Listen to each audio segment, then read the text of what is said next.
What's up? Welcome to the Squad Show. I'm Sam Ekstrom. As far as the Packers-Bears game is concerned, for Vikings fans, you can just lean on this. There was maximum emotional damage to the loser. I'm Luke Braun of Locked On Vikings. That's true. You can consider LaFleur's cram hole crammed. Julia Daniels, Care 11 sports reporter. We're going to talk appropriate behavior during post-game pressers. Hey, this is Rivasan with WideLeft.Football. The retrovirus I designed to attack people named Luke has missed its intended target. Next time. Skol! It's the Viking Squad. Everything Minnesota Vikings, every week. Breaking down all the big hits and game-changing plays from the land of 10,000 lakes. The way only the Locked On Podcast Network can. It's time to gear up. The Viking Squad Show starts now. What's up? Glad you're with us on today's Monday Vikings Squad Show, streaming live on the Locked On Vikings YouTube channel, audio on demand, free and available on the Locked On Vikings podcast feed. And thanks to you, we are the #1 sports podcast network here at Locked On. On today's show, we address the tight end room and the TJ Hockenson question. Has he played his final game as a Minnesota Viking? Flores watch continues. Just one interview with the Baltimore Ravens, we see where the Vikings stand. There's been no news on their coaching situations outside of Flores. Maybe we hear about that tomorrow in the KOC Kwesi press conference. Plus, press conference decorum debate on today's show. Great. And we give you gambling results at the end. We are brought to you today by FanDuel. If you want to be in the middle of the action this season, visit FanDuel.com and place your NFL live bets all season long. Perhaps you noticed Luke Inman out today. Julia Daniels, Care 11, in. Welcome, Julia, to the Monday Fold. Glad to have you. We are going position by position, asking one big question about the Minnesota Vikings. And today it's tight ends, and it's TJ Hockenson. Now, we have had Ron Johnson on this show, who works for the Vikings in part, and we've also heard this from Ben Lieber, who works for the Vikings in part. They've had the same message, that the TJ Hockenson absence the last two games, listed as a shoulder issue, was due in part because they didn't want to risk injury with him. He could be gone, and they didn't want to be on the hook for guguaranteed money, injury guarantees, whatnot. We should have just said it was an ear infection. We've already got we've already for that. Just be a little more transparent about it. Yeah, that's what I say. But I'll be honest. When Ron said it, and you know how I feel about the ear infection thing, Bron. Like I don't think the Vikings are above playing a little game here. When Ron came on, I almost had a little eye roll. No, that's not the case. And then Lieber said it, and now I'm feeling like there's a trend here of the messaging with TJ Hockenson. He's got 2 years left on his deal. He obviously had a drop off this year. But so did Jefferson. So did Addison, right? Like they had 30% drop-offs in their production because the quarterback situation was so poor. The offense as a whole was so poor. So is this a performance issue with TJ Hockenson? Is it a health issue with TJ Hockenson? Should TJ Hockenson be back on this football team next year? That's a big off-season question, and we'll give our guest, Julia Daniels, the first word. Wow, how exciting. I get to go first. Anybody that was catching a ball this year underperformed. I feel like you can't put it all on JJ McCarthy. I think there were several drops that we were like, what's happening? There was one Sunday in our Vikings Extra, because we do during the football season, we have our Vikings Extra every Sunday after Sunday Night Football. And we each pick a topic to talk about. And a few Sundays ago, my topic was the fact that TJ Hockenson is getting paid all this money, and he dropped some key passes during the game. I don't remember which week this was, but you could pick a lot of different weeks this season, and the same would ring true. He underperformed even when he was targeted. And I was looking at his stats, and 2022 when he came in, 2023, really solid years, especially 2023. He had 95 receptions, 127 targets, 960 yards, averaged over 10 yards. And then you look at this year, and it's 66 targets, 51 receptions, 438 yards, an average of 8.6. And so clearly the numbers aren't lying here. But I can't sit here and say that they have to keep TJ Hockenson around in hopes that JJ McCarthy gets better, because I think TJ Hockenson was half the problem this season in terms of how he performed. And so I think I would be shocked to see if he is back next year. I think this is a conversation that we've consistently had over the season, is like, this is a lot of money that you could dump off. And I think it's time to kind of reevaluate that. Maybe, I don't know.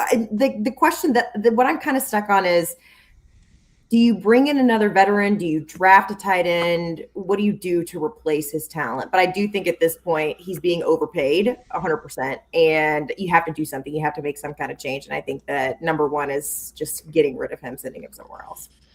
Yeah, I mean, a contract, $21 million against the cap.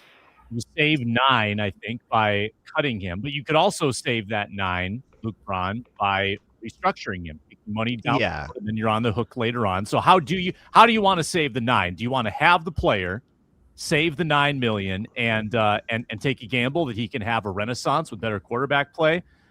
We've talked about this before, but what's your more fully baked take now that we're into the offseason? Yeah, I just went over actually on Locked On Vikings, like a whole thing about how much money they can save with restructures, with cutting everybody, with restructuring everybody. And they have an extraordinary amount of cap flexibility. Restructuring TJ Hockenson saves more money than cutting him, which makes it feels really hard for me to cut him. I can't be on the same page as you, Julia, here. I get that, like, he has not lived up to the $21 million cap hit. That sure. But from a problem-solving angle, you save like $8 million. Are you getting tight end one for $8 million? $8 million barely pays for a Josh Oliver. I don't think you're getting that guy. And I see a lot of people say, well, cut TJ Hockenson. Let's draft that Oregon tight end in the first round. Well, now you're using your first-round pick to give yourself the privilege of saving $8.5 million and taking on a $12 million cap hit. Brzezinski does these contract structures a lot. There's always a year like this, and there's several players in that year right now here, where you save about half of the contract by cutting the player, and you save almost as much by restructuring the player. It's always designed this way, where this is a year where, hey, if it's a disaster, if the guy's benched, if it's horrible, here's our out. But otherwise, we're either messing around with the contract figures to try to save a buck, or you're just going to kind of put up with it. So if you want to save a bunch of money, you don't have to do this. And there are a lot of other players that we can look at that you wouldn't miss nearly as much. The Vikings offense without TJ Hockenson, unless you want Josh Oliver to be tight end one, which I like Josh Oliver. I don't think I like him that much. It just doesn't feel like there's a way to make this a profitable transaction and have resources left over that you can then, great, we can finally reallocate resources to this or that. It feels like the only path makes this more expensive and risks getting significantly worse. I just don't see like the nice, easy path of least resistance plan here. I think it's more, yeah, he's got a $21 million cap hit and he needs to step up quite a bit to live up to that. But I'm also a lot higher on TJ Hockenson than basically like everybody. I think that he has a very important role in plays where he is not getting production, in terms of either being the sixth man in the pass pro, being a key blocker on a screen, being a key blocker on a bunch of run plays. Very famously, the Vikings went from a weak side run team in 2022 to a strong side run team in 2023 when they got Hockenson and Oliver. Everyone knows this. Everybody, well, because I say it all the time. Vikings lore. Yeah, I've been saying that on Locked On Vikings for like 3 years now. Like they changed the way they run the ball because they had tight ends that were not Johnny Munt doing and Irv Smith doing stuff. And I think you would go back probably to the 2022 run game, which would be more problematic than however problematic it was right now. I just feel like you're taking 2 steps back and 1 step forward if you do that, and I don't really see a way around it. Big board wise, there's only one tight end per PFF in the top 68. It's the Oregon guy who's in the 20s. So it's not like you can snap your fingers and say, well, we can get we can get a great tight end in the first 2 rounds. Wealth of talent there. Probably not the case. You can't have that be your plan. Anyways. You got to wait till next year. Take the other guy. Could I interest you, Arif, in a Noah Fant or Cade Otton, a Tyler Higbee? Any free Not agency? Higbee. Okay, off injuries. Higbee has a pass. That's all I'm saying. Yeah, I don't know if he's going to be welcome in Minneapolis' current climate. Yeah, not at the moment. KOC connection though. Don't worry about it. But I do think, like, obviously, I think someone like a Kyle Pitts is going to be like re-signed, right? So you're not going to get access to him. And then, like you kind of were pointing out, there's just not a ton of availability in free agency for guys that you really, really love. Like you're going after like Quatorianos, right? Like I just don't know. Maybe a Dallas Goedert who's like 31, right? Like you're only getting a couple of years of production if you go after someone that you kind of like as a tight end. Because I think you're taking a look at the rest of these tight ends. There's just not much available. Maybe a Cade Otton, right? I think you mentioned him, right, Sam? Yeah. Yep. That's probably the area where like age and he might hit free agency where I'd be kind of curious. But, at the same time, you're not getting, a 1-for-1, which, it's always tough to get a 1-for-1 replacement. But I don't know that Cade Otton, performs the same roles in an offense as TJ Hockenson does, because I think he's much more of just a kind of a pure receiver. Whereas like Luke is, suggesting that Hockenson can do kind of a lot of things in line. He can play in the nub. You can be kind of comfortable with him as a split flow blocker. And I don't know that that's really the case with Cade Otton. So you'd still change your offense a little bit. I still would want to make sure that there is some kind of receiving threat at tight end. If you decide to move on from Hockenson, like we mentioned, there's a $21 million cap hit at the moment. That's unacceptable for 2026. You got to figure out a way to change that. That can occur either through cutting or through restructuring, right? But that does have to change. Otherwise, like, I don't know, Harrison Bryant. I mean, like it's not a guys that you're crazy excited about. I mean, it's not like the Vikings signed TJ Hockenson in free agency. They traded for him, right? Like as soon as you get a tight end that has this level of quality, it's kind of difficult to acquire them. I'm trying to look back at last year's box scores when they didn't have TJ Hockenson. I want to remind folks that with Josh Oliver as the TE1, it was not a bounty of offense. Josh Oliver had, I'm not going to go game by game, but it wasn't pretty. I think the Vikings tight end production was among the worst in the league in the first half of 2024. So that may kibosh any hope that you had of Josh Oliver being your TE1.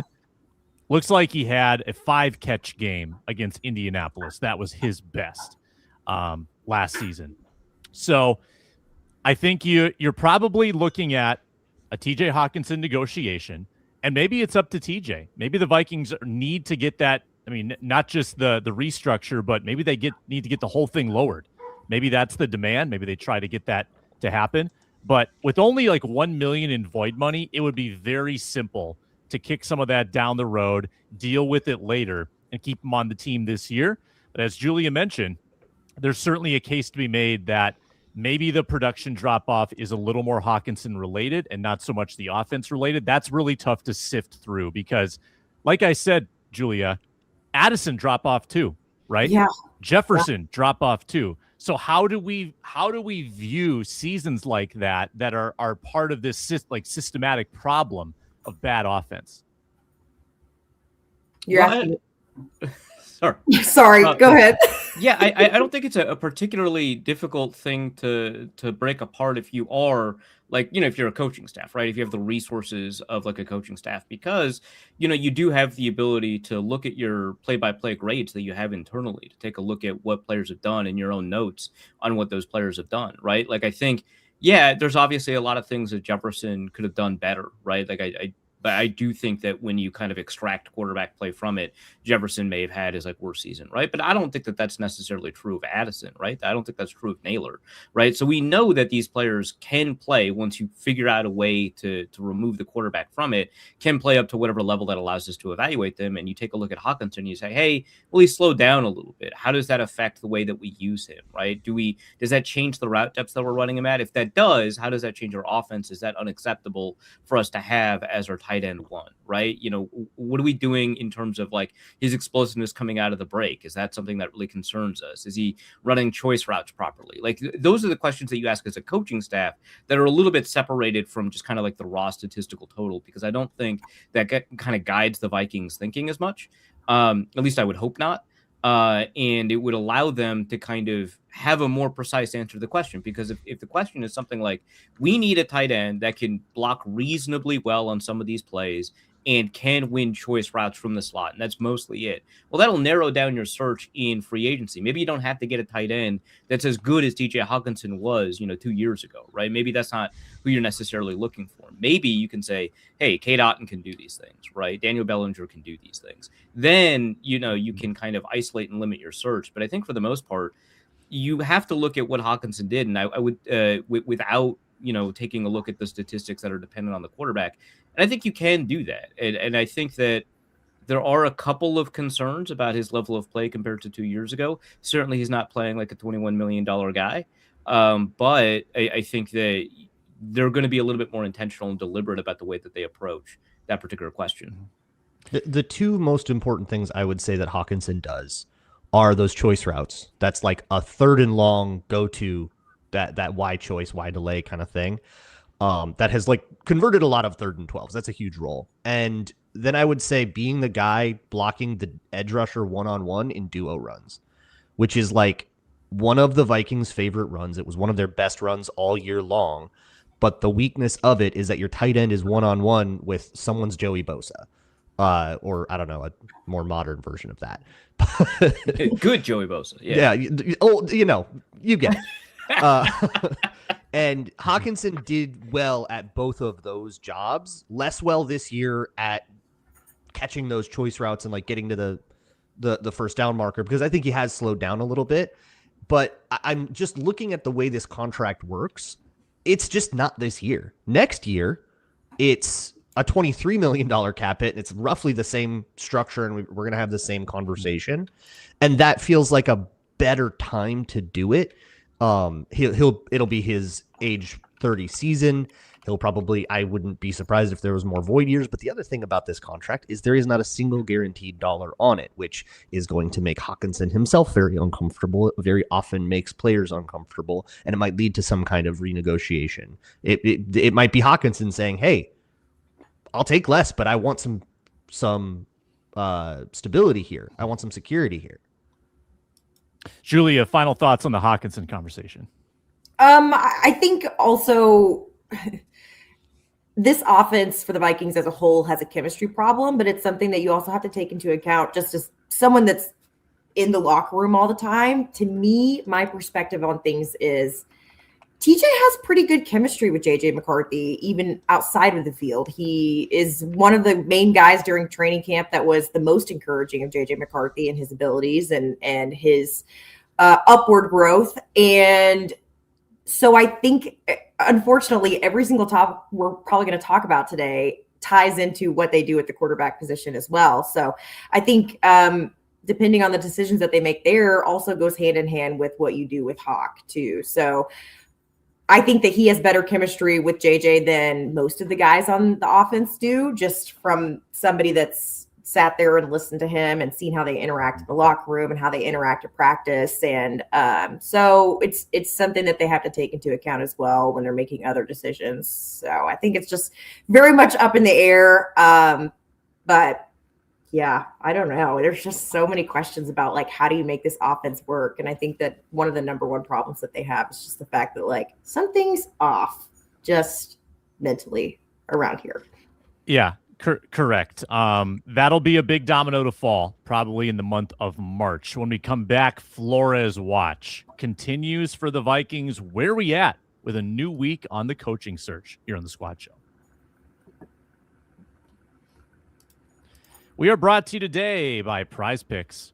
Prize Picks is simply the best way to play daily fantasy. If you're starting a new routine, jumping into player projections for the first time, it's a fun challenge, and it feels good to be right. And if you put together 2 correct player projections, you're right about that, you win money. There's football matchups now in the playoffs each weekend. We got a national championship in college football on Monday, week from today. Prize Picks lets you cash in by making the right choices. Get started. It's super easy on the app. Makes watching the game super engaging, and you have the flex play. So if you get 3 out of 4, for instance, you would still profit. Very cool. Download the Prize Picks app today. Use code LOCKEDONNFL to get $50 in lineups after you play your first $5 lineup. That's code LOCKEDONNFL to get $50 in lineups after you play your first $5 lineup. Prize Picks. It's good to be right.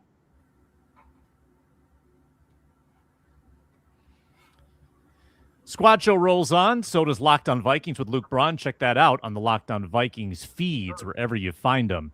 We need like an audio stinger. We need a graphic for the Flores watch because it's ongoing and I don't think it's going to be resolved now for at least a week. We had hoped that, well, maybe the Vikings delayed this end of year press conference so they could get Flores signed. Well, he hasn't even been interviewed. I mean, the Ravens are bringing in my uncle, Arif's grandfather, every relative, every person on earth to interview for this job. And Brian Flores is still in line. So that's not going to happen by tomorrow. I think the Raiders are still in the mix, though he's yet to be identified as an interviewee, even though there's a lot of smoke there, a lot of rumors. But the Ravens continue to be the only team that have brought him in for an interview. So anything that's caught your ear, Arif, this weekend about the Flores and the coaching search situation? Not much. I mean, when you kind of scour the news, it's a bunch of here's why Brian Flores only has 1 interview scheduled articles, which, like, I know why. We've been talking about it all season, right? So there hasn't really been much going on. You know, it doesn't shock me that the Ravens are kind of a slow and deliberate organization when it comes to something like this. That's how they've always operated in every area of, like, their personnel. They had a succession plan for Ozzie Newsome. They take a long time in free agency often. They usually let their players test free agency before re-signing them, much to the chagrin of many of those players. Like, they're a very slow organization by design. So it's not shocking to me that we haven't seen anything from there. And it's also not shocking to me that ownership groups that want coaches to kind of, you know, listen to them and no matter what, also don't want Brian Flores, right? So, you know, I think that even though like a quarter of the NFL has a head coaching vacancy right now, it's not remarkably shocking that Brian Flores, until the lawsuit gets settled, it's not shocking that Brian Flores hasn't gotten a lot more steam. I haven't heard anything new, and all of the news that I've been scouring is just like, hey, so what's up with this? Which, yeah, Braun, it would have to be a really incredible interview. There would have to be a lot of inspiration from the Ravens side to say this defensive approach is going to wholesale change our franchise.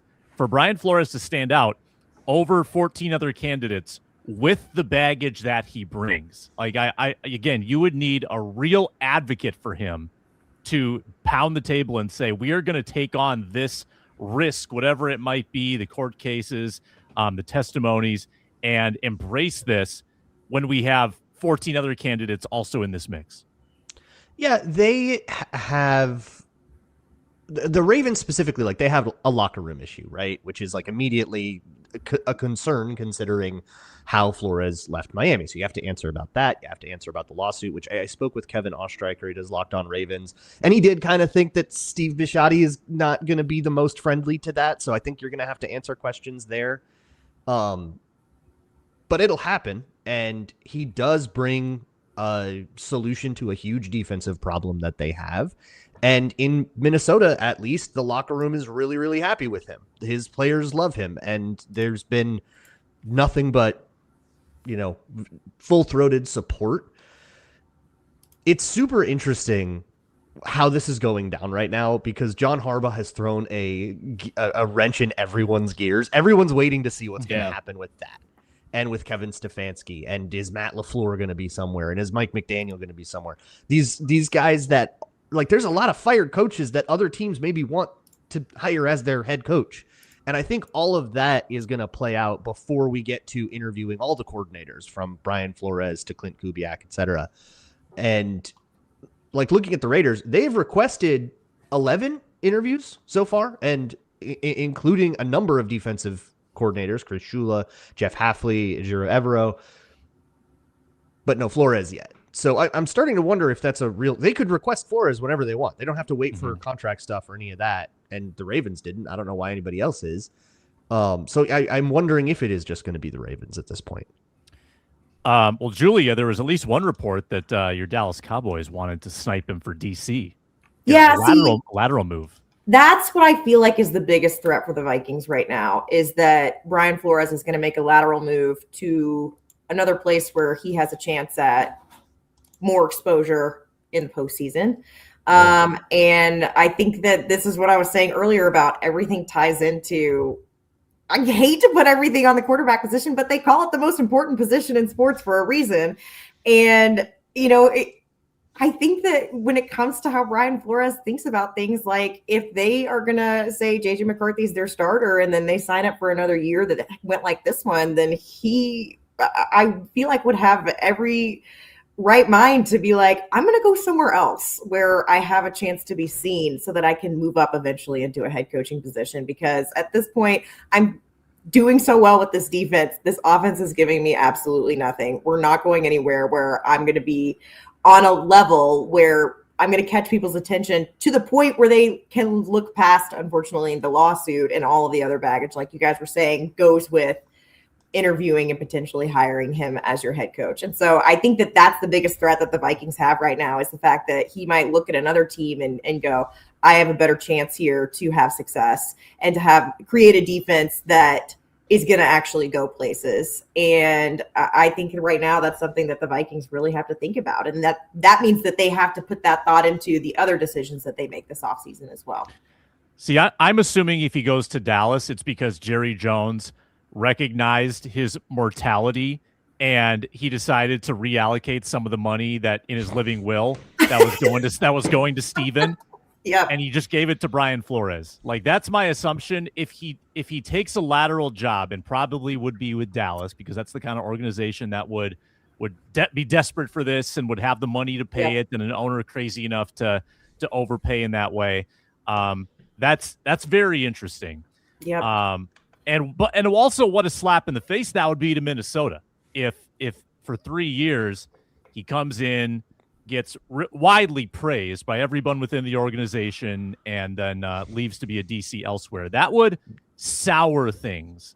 Sure. I think that one of the things that like in a situation where you're competing with him for other defensive coordinator jobs, right? I think is one where you have to kind of figure out what his negotiating stance is, what his incentives and leverage, where that comes from, right? And so obviously one of his incentives is to win, and it doesn't help when you've got, a quarterback situation that you don't like, which I don't know what Brian Flores thinks of the quarterback situation. I suspect he's not happy with it. But aside from that, there are other elements that, that he has the ability to kind of like other levers to pull, right? So obviously one of them is money. Right, I think the highest paid DC right now is Fangio at $4.5 million, something like that. You'd probably have to pay him $5 million. They wouldn't shock me. I also don't think that the Wilfs would necessarily be shy about that, but we also know for a fact that Jerry Jones wouldn't be shy about that, and so the ability to kind of throw that money around is probably something. And then also you have to ask a question like how important is something like roster control, right? It's pretty unusual for a coordinator to have any level of roster control, but you take a look at what's been happening in Minnesota, draft wise or roster wise or whatever, and you can see why someone would be frustrated. I just don't know if that's something that Dallas would be willing to give up, right? So that could be something where you have, exactly. That could be something where you may have something where like he gets additional roster input or something. I don't know, but that would be an advantage that you would have over Dallas if that is in fact one of his incentives, because Jerry and Steven and to some extent McClay are certainly not giving that up to some coach. What are you doing? Right? Like that's not the coach's job in Dallas. But it wouldn't shock me if, like, taking a look at the general manager situation, Brian Flores was like, hey, you're picking these garbage defensive guys for me. Like, let me do a little bit of the grunt work here or something like that. Alec Lewis had a tweet that in Flores' time, the Vikings have not drafted a defensive starter. They have a couple UDFAs, so that it's kind of an asterisk, doesn't really count, but they haven't drafted one. That's nuts. Yeah, that's crazy. That's crazy. I do think that this kind of mischaracterizes Dallas Turner a little bit. I was gonna say, what about Dallas? Way to put that. but I get it. Yeah. Yeah. I don't think Dallas gives Flores what he's not getting from Minnesota. If what he's not getting from Minnesota is that like he wants to have a roster that he can work with, that Dallas defensive roster is probably in as bad a shape as like anybody's roster. Yeah. And you have a very meddly owner, which we know he doesn't like. The money is probably a moot point. It feels like the only reason he would do that is like out of spite because he's really mad at the Vikings for something. And I think, to be honest, I think especially a lot of just, peanut gallery like us, we project we're mad at the Vikings. Flores must be mad at the Vikings. Certainly. I want to leave the Vikings. He's going to leave. Right? I want out of this. I want out of this hell. Please release me. I think we project that on a lot because I think everybody in Minnesota wants to leave at some point. Is it Justin Jefferson wants to go? Flores wants to go. Kevin O'Connell wants to get traded. Everyone wants to leave Minnesota at some point. So I kind of, the least I don't know. attractive destination that is also the most attractive destination. Correct. Yeah. So I don't think it's Dallas. If he does leave to be a DC elsewhere, it's because a contract didn't happen. The Vikings, they're not going to forget to turn in the paperwork. That's going to be a choice that you have to say is a deliberate one. And then, smack to the face to whoever. I'm looking at the Vikings and saying, why didn't you keep this guy, you idiots? That's the way I would react to this. You have every chance to. And if it's that, they didn't want to give him roster control or whatever, and somebody else does want to give him roster control or whatever, then that's a decision that we can critique. Interviewing for the Cowboys DC job would have been the best leverage flex that Flores could have made. That would have gotten people's attention. That would have gotten the Wilfs' attention. Now, they've interviewed 3 people, I believe. Maybe Julia knows off the top of her head. I think they've had 3 interviews and nothing really moving right now. So Flores might not even be one is in that mix. Durante Jones, right? Yes. Yeah, I Very also good cat on it's the been screen for kind the of audio listeners. Yeah, I feel bad for the audio listeners. They didn't get to experience the camera. He's just a big baby. Yeah, I think and I thought it was funny when Jerry Jones was like, yeah, Shoddy's got a little bit of a he made some joke about Venezuela. Did you guys see that? I did. Yeah. Very weird. Oh yeah, that's it. Like are you really stepping into a coach on that hot of seat? Like Shoddy's 1 4-game losing streak away from getting canned, and you're going with him too. Right. It's Yeah. not a secure situation. Yeah. Like, I get it if you want to be a DC elsewhere. Dallas does not feel like the place. I mean, they could tell him like, hey, when we get rid of this guy, you've got. Is that it? Yeah, maybe that's it. How well would that go over though with Jerry Jones? I just think I don't. Should Brian Flores, and I think this is purely hypothetical because I don't think this will ever happen. I just think we have seen enough of Brian Flores' personality to know that him going to Dallas is not a good idea. I don't think that works out well for him in any way, shape, or form, and could potentially, hypothetically, end up in another lawsuit. So I just don't see this for sure going well, especially just because But I do want to see Jerry Jones on the stand, right? Like, deposition Jerry Jones. Hey, Jerry, you called Tavon Austin a web back. Can you tell me a little bit more about what that means? You guys, you're not thinking doomy enough. You need to conjure worse nightmares. You need Jeff Hafley to get hired away as a head coach for Green Bay, and then Flores goes and that is Micah Parsons. Yeah, that's how this goes down. Guys, I was born and raised a Cowboys fan, and I just like. Yeah, well, now imagine Brian Flores with Micah Parsons. Yeah, great. That's. I mean, we're not sure Matt LaFleur is probably hanging around. Also, that's a good point yet, too. though. Yeah. Also, not confirmed. Well, let's get into that.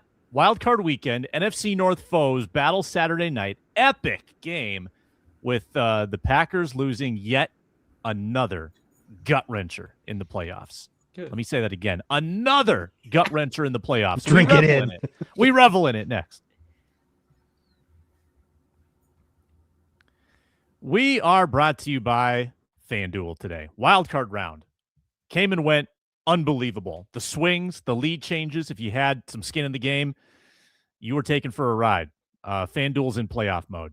Every day during the NFL playoffs, FanDuel is giving customers even more ways to get in the action. Right now, every NFL playoff game day, FanDuel users get a profit boost pack waiting for them inside the app.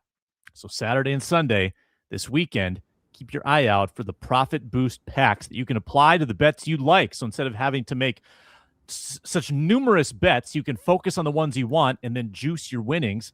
And that will, that'll enhance your experience when you have a little more on the line. So big payouts, profit boost packs. Visit FanDuel, an official sportsbook partner of the NFL. Grab your profit boost pack every NFL playoff game day.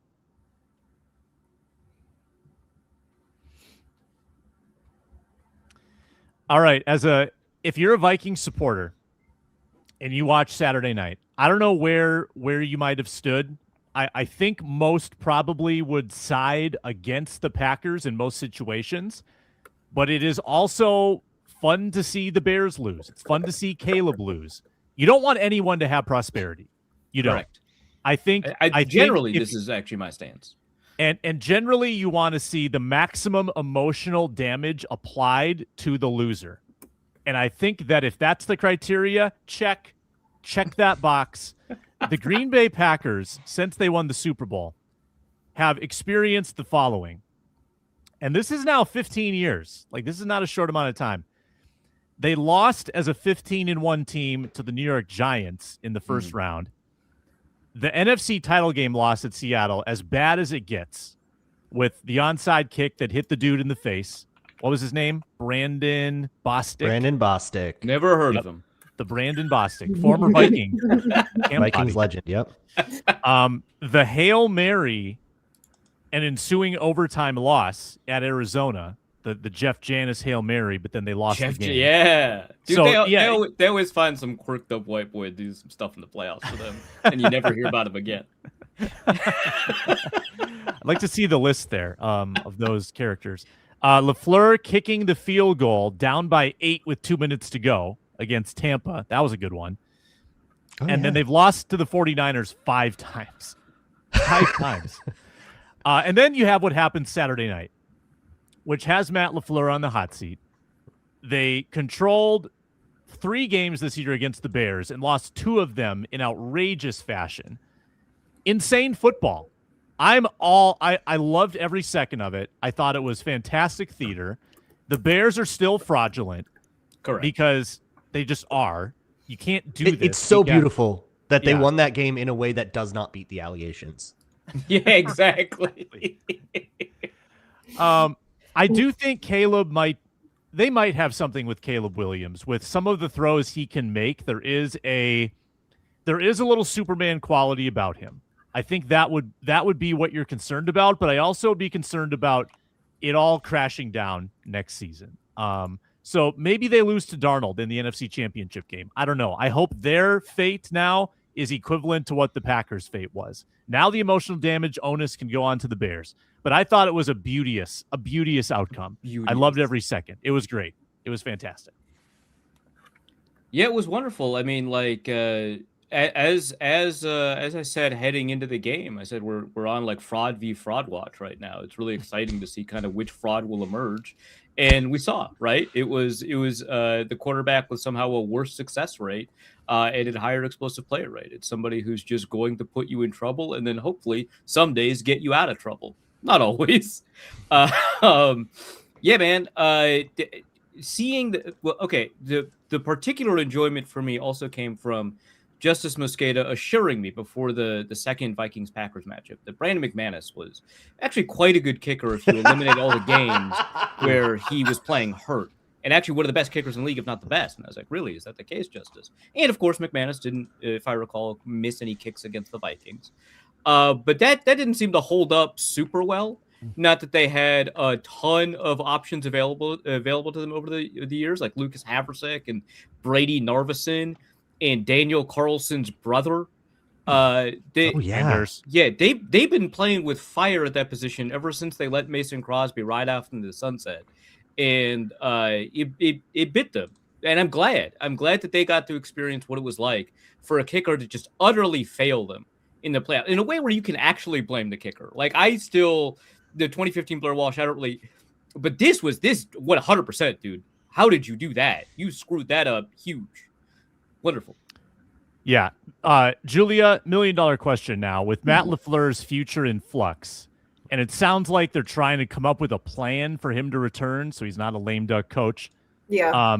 Is it, if you're a Vikings fan, do you want Matt LaFleur coaching the Packers? Like, is yes. this? Yes. This whole, like, this reminds me of when I was in college and the Iron Bowl would come around and Gus Malzahn would hold on to his job because he would beat Alabama once every few years. And it was like, keep him around. That's fine. You want to be a little bit above average? Absolutely. This is perfect. Like, we Dude, fans acknowledging strategic Iron Bowl losses is crazy to me. That is tactical Iron Bowl loss. We sit there and we're like, college football is a world that scares me. It's like a little mind game where we're like, we'll let Gus Malzahn beat us this year, and then we'll beat him for 3 years, and then he can beat us again in 3 years, and that way he sticks around and we never have to actually worry about Auburn. That's how I feel like the situation is. I also love the fact that whenever I see and I don't even know if we can call it beef, but it's Matt. And here's also the thing. I work with a ton of Packers fans at Care 11, and they don't like Matt LaFleur. They think he's a jerk. They are not a fan of him. They don't think that the Packers are particularly going anywhere super successful with him at the helm. But I do love just like the beef that was kind of created. I don't want to say it's necessarily through the media, but when Ben Johnson had his opening presser and he said, I can't wait to beat the Packers twice a year. And then Matt LaFleur pulled the Mariah Carey versus Jennifer Lopez thing. He was like, I don't know her. Like, you know, and it's just created this like all-time beef between these two coaches. And then for Ben Johnson just to like, absolutely take him down a notch this season. That has been fulfilling for me. I'm not a Vikings fan. I'm not a Bears fan. I'm not a Packers fan.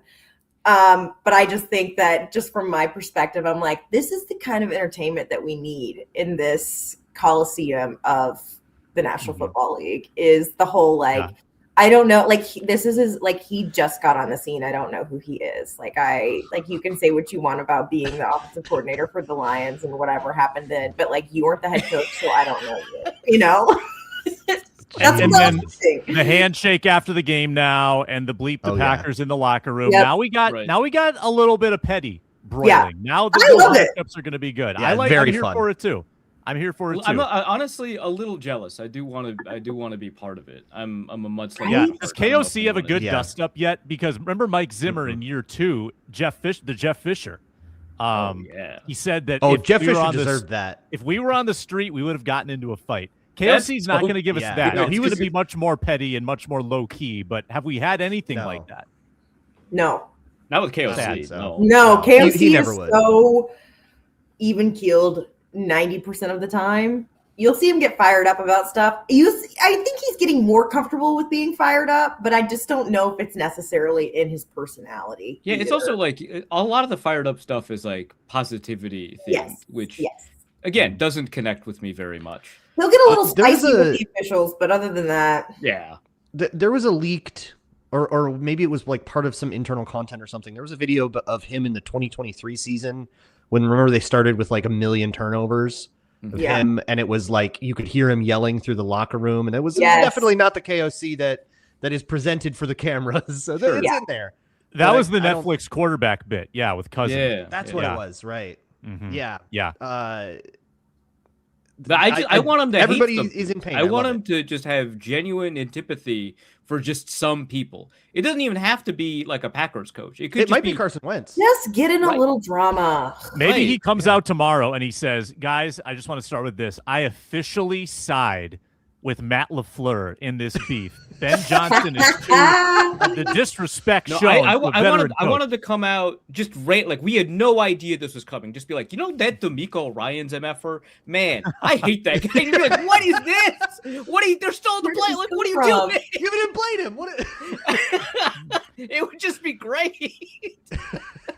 Zimmer at his end of season press conferences when he had to fire position coaches, he always poured poured some gas on the fire. When he called Filippo a snake, that was crazy. You hired him, man. I miss him so much. Yeah. The blunt honesty. One more quick one. Any thoughts on Mike McDaniel if he were the Lions play caller next year? Would that be a good match in Detroit? That doesn't feel like it culturally fits or kind of schematically fits, right? Like, yeah, sure, there's ways that he would be able to use Jameson Williams, right? But, like, I don't know, man. Can you imagine that nerd trying to fire up that locker room? Like, can you imagine? No, you're keeping him away from the locker room. You were banishing that man to the booth in a dark basement. Draw up run plays. Our wizard came up with some plays. Yeah, no, that's what Houston did, and it was great. That's what Detroit should do. I can't even imagine Detroit losing a game and then Mike McDaniel trying to talk to Dan Campbell about it. I just can't. Honestly, I actually think the two of them would get along better but everyone else, like the Calvin Shepherd, like it would not work. Yeah, no, he's just a staffer. You do not need any relationships with the players. Maybe Jared Goff, I'm sure he'd be fine with it. Look at this pretty picture, our OC drew. Right, yeah. Like the Cave has produced a new playbook. Yeah. Let's study it. There are some OCs that like have that role from a distance that aren't like that are scheme boys. But would I feel threatened about it? No, because I think I think the run game probably would improve, which is concerning given how important that is to the Lions. But just generally speaking, I think that his creativity as a play designer has, from my eyes, been kind of exhausted, and I don't know that he has a bunch more coming down the pike. I think that he's had a couple of tricks. He's used them. They don't work all that well. Again, got to pay attention to how advanced that running game can be, but it just seems like he's a guy who once you solve him, he's solved. Yeah, that's a good call. Let's get into the Jaguars reporter kerfuffle and get some various perspectives on that when we return on the Vikings Squad Show.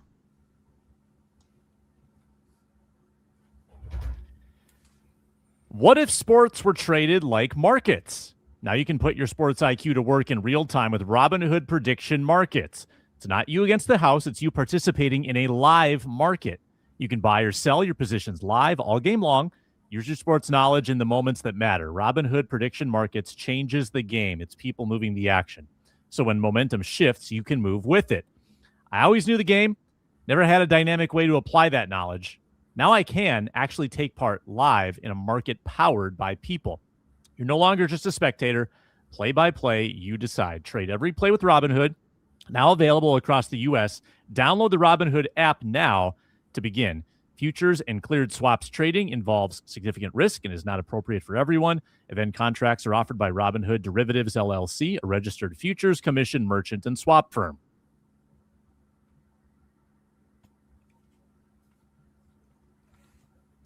All right, Julia, I know you have to make an early exit. Luke Braun's disappeared. Before you go, Julia, I want your take on the Jacksonville reporter who yesterday spent 20 seconds praising Liam Cohen and has since split the nation with those saying the reporter is great, the reporter is kind-hearted, and this is wholesome, and the rest of them saying this is not what a press conference is. Where do you stand? I stand on this is not what a press conference is. For those of you that didn't see it, I guess her name's Lynn Jones Turpin. She works for the Free Press in Jacksonville. And I sat there and she took the mic and said, keep your head up, keep going, something encouraging. I don't believe there was a question asked anywhere in there. And it was just him saying, thank you so much. Here's the thing. You only get a certain amount of time with this head coach to ask questions about how the game went, how things played out, what do you expect for the future of this team, to get that initial reaction after a playoff loss, the first playoff game they've been in since 2022. And you're wasting everyone's time that is there to produce a story, to do their job, get real answers about things. And it's also like, so frustrating for me to sit here and watch this from a woman's perspective, because genuinely, and I know you guys don't think like this, but a lot of the general public thinks like this. Oh, there's the woman empathizing with the head coach and not actually doing the hard journalism of the playoff experience that's happening right now. Like, this is ridiculous. Also, Liam Cohen's making like $5 million a year. He's fine. Yeah. He's okay. He's on a 5-year contract. He's making millions a year. He doesn't need you to sit there and coddle him like he's a child. That's the other part too. It's like Liam Cohen doesn't need you to tell him that everything's going to be okay. It's fine. It's his first year as a head coach, and he took the team to the playoffs. He's going to be okay. And it's just like, so not the time or place. This woman should not be credentialed anymore to Jacksonville games, because that is not what that's there for. My sources in Jacksonville have told me that the Jags will credential just about anybody, but maybe they'll, now that they've seen how this has played out, maybe they'll be a little bit more selective in their process. But I hate this. No one should, if someone did that in one of Kevin O'Connell's pressers, I think he would probably be like, thank you so much. Does anyone have any questions about the game? Because it's just, that's not what you're there for. If you want to do that for Liam Cohen, take it to social media or something like that, or go to one of his, I'm sure he's going to do community events or something in the community. Go to one of those and maybe talk to him there about, keep your head up, this, that, and the other. It's just like, that's not our job to tell a head coach to feel good about himself and this, that, and the other, because I guarantee you Liam Cohen's making way more money than she's making every single year in her job with the newspaper that she works for. And he's making way more than any other journalist that's in there either. So it's like, He's okay. He's there to answer your questions. You're there for a reason. Please stop coddling. Let's not make this a thing that we do for head coaches. Would have loved if she had, at the end of it, said, all that said, Liam, why can't you stop a tush push? Right. Yeah, at least punctuate it with a respect. question, because people were saying, oh, what a wholesome exchange. No, it wasn't an exchange at all. We didn't learn anything about Liam Cohen. Liam Cohen nodded politely. That's all he did. He didn't respond to it in a meaningful way. He was like placating the question. But I'm totally on Julia's side. Julia, I know you probably have to go, but I wanted your perspective on that. And stick around as long as you want. I don't want to push you out. I just know you have an early exit. Yeah, I gotta go soon. Yeah. The thing is, there are ground rules. Like, it's not as if reporters all got together and said, we're going to be lame. We're going to be curmudgeons. We're not going to have any joy. Those rules have been set forth by the organizations. There is no cheering. There is no partisanship allowed in these settings. And that's not a rule that journalists necessarily made. So that's another thing that people don't realize, is that's why that's so atypical. That's and why also Adam why Schefter. Yeah. It's also why people ask me all the time, why aren't you wearing purple? It's Sunday. And I'm like, I'm not a Vikings fan. I'm not here to cheer on the Vikings. I'm not here to wear their colors. I'm not here to wear the other team's colors. Even if the Cowboys are in town, I'm not wearing blue to the game. I think people get so confused about that. Even in our own newsroom, people are like, oh, the Vikings lost, and all of us in the sports department, none of us grew up Vikings fans.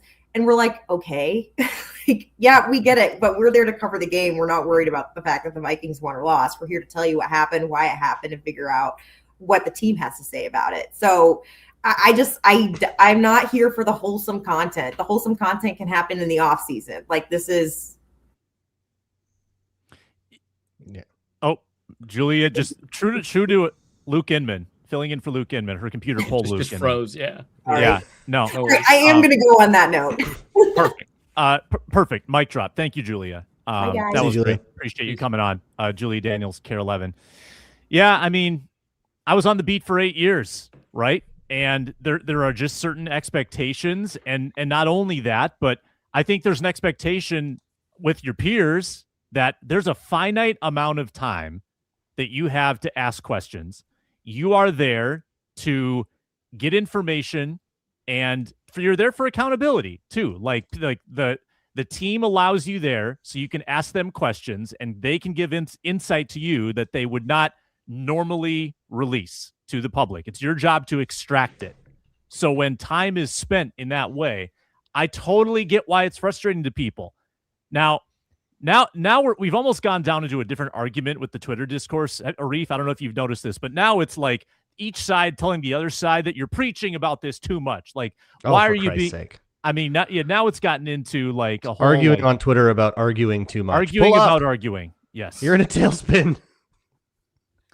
Yeah, I saw the John Krasinski tweet right now. Like, this is how media comes across as lame because they're being so holier than thou. I get it. Also, Pat McAfee on the other side, not helping. Like, since when have we taken our cues for media ethics from Pat McAfee? As entertaining as he might be, that's a different thing that he's doing.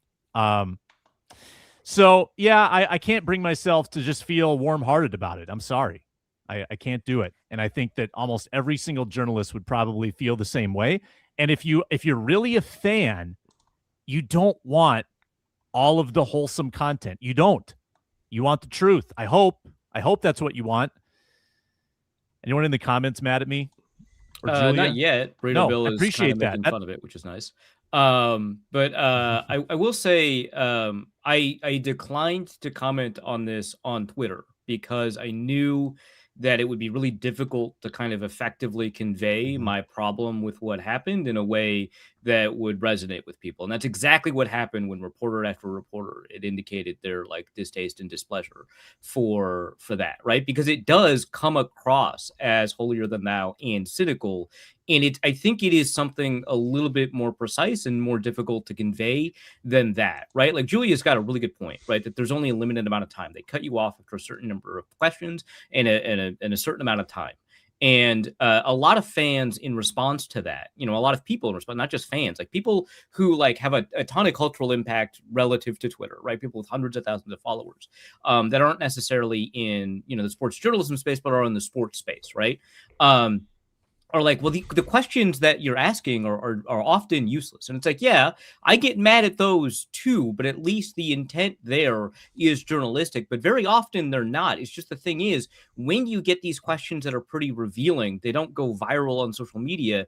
And so a lot of fan interpretations of what happens in these pressers is actually built off of like sideline reporters where coaches are distracted by a million things. You can only ask one, maybe two questions in the middle of the game that you don't have a ton of time to go over before you ask the question. And a lot of those sideline reporter questions don't produce as much insight as, a post-game presser does. But there are a lot of really, really great moments that occur in post-game pressers in response to serious questions that give you a ton of insight into what the coach is thinking, into what happened and what the players are thinking, ways to kind of determine what happened on a play, who is at fault, who is to credit, stuff like that. A lot of that happens in post-game pressers.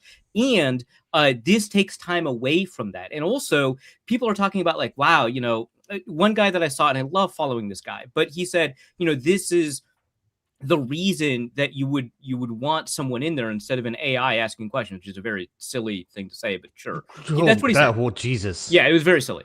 And you want these human moments. And it's like, I don't know what a more human moment is than asking the coach or the player what their emotional reaction was, as opposed to you giving your emotions to that coach, right? Like you're trying to figure out where the story is coming from the team, the coach, the player, etc. Right? You're not putting yourself into the story. That's not what it's there for, right? And so I think that there's a lot of misconceptions or bad faith understandings of what is happening in a lot of these pressers, and so they see this as like a welcome change. But the thing is, if that continuously happened, it would be the worst thing imaginable. We would get much worse stories. A lot of people consume a lot of sports content without understanding how it's produced or where it comes from, and then when they see an interruption to that, because they don't know where it comes from or how it's produced, they don't see the problem with that interruption. And it's really frustrating as somebody who did do a ton of work in that space, who tried to ask a lot of insightful questions that hopefully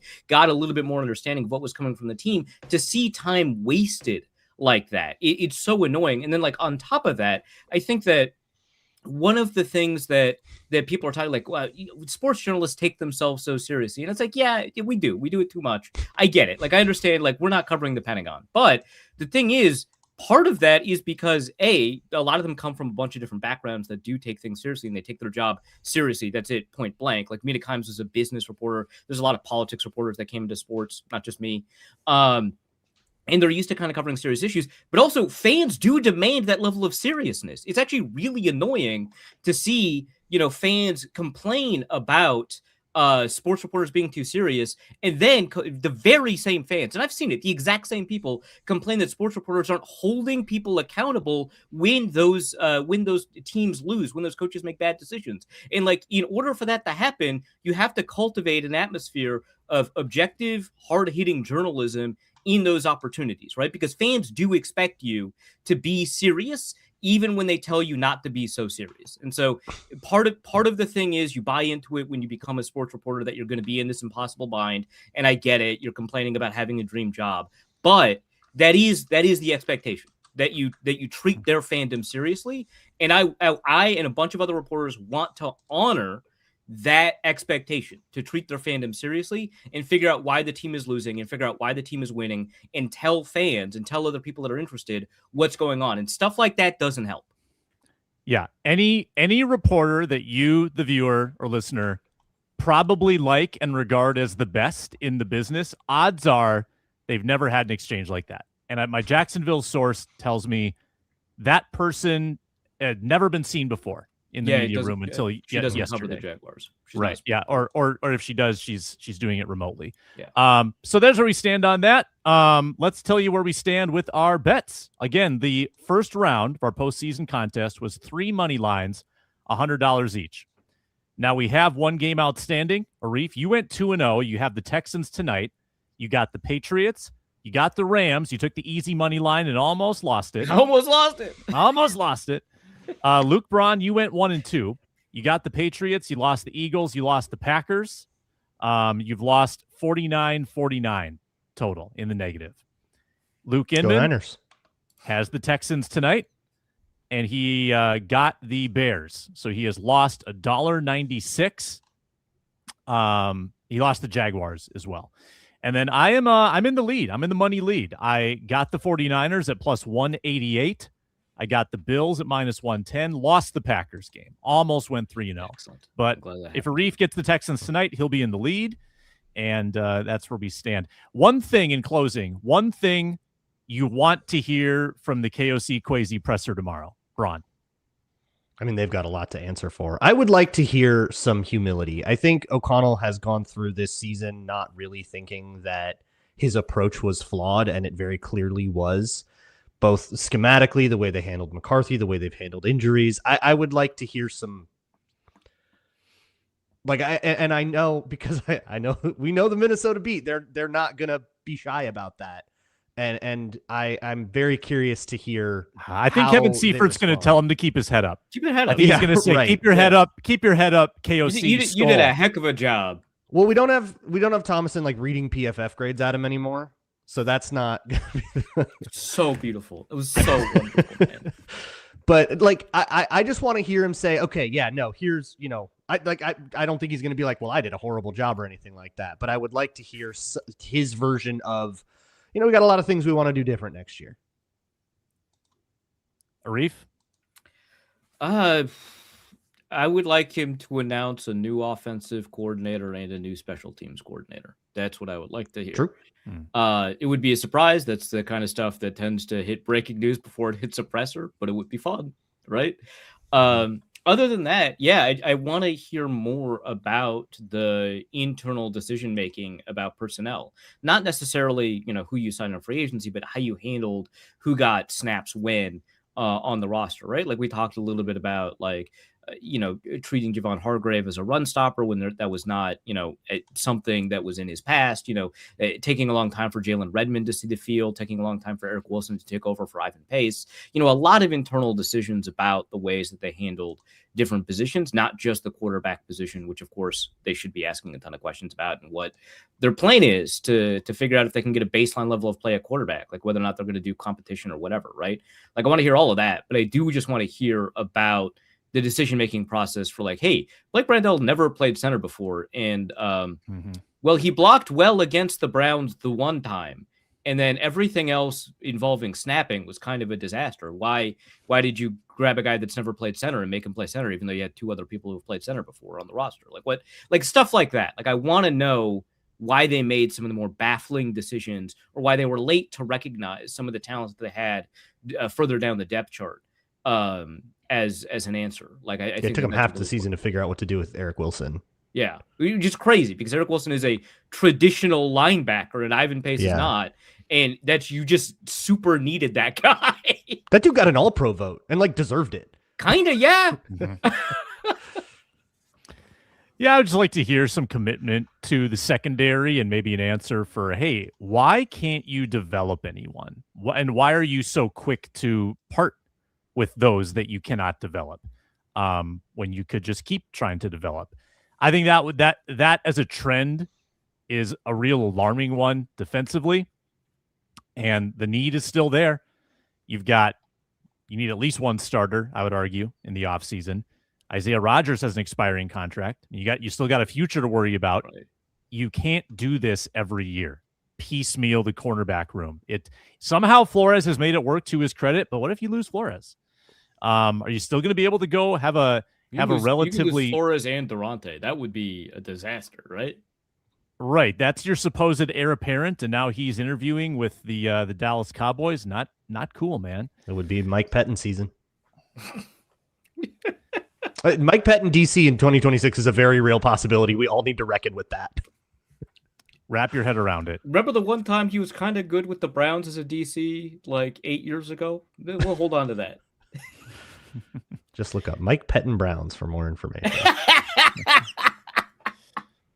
Press conference tomorrow. The time escapes me, but we'll, of course, talk about that on our Thursday edition of the Viking Squad Show. We're glad you joined us today. Thanks to Julia for dropping by. Luke Braun on Locked On Vikings, Arif Hassan on Wide Left, and I'm Sam Ekstrom saying goodbye for today on Locked On Vikings and the Locked On Vikings podcast feed.